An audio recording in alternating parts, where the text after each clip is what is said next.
Hey guys, today I'll show you how to fix this error in Minecraft. So first, you need to go to your Windows search and type cmd and then run as administrator.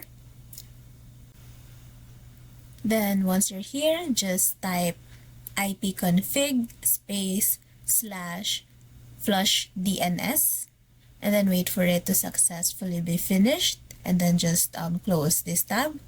And then after that, go to your control panel again on your Windows search. And then this time, go to your network and internet. And then go to your network and sharing center.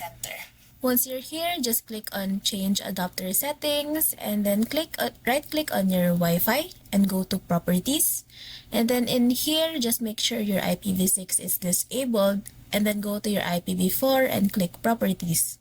Now make sure this box is ticked and just write here 8888 and 8844. Then click OK and close. Now try running your Steam again.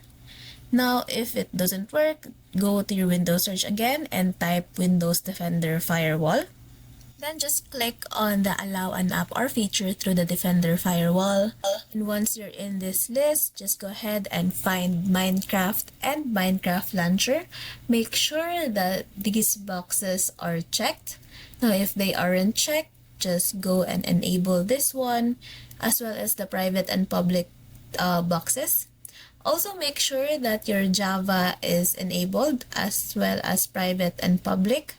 Now, if you cannot see Minecraft in here, just allow another app, click that, and then browse, and then find the exact file for your Minecraft. Usually it's in your C drive and in your program files, so just find it. Now, once you find it, just check on the boxes again, all the boxes, and then you're done. That's it. Hope this helps.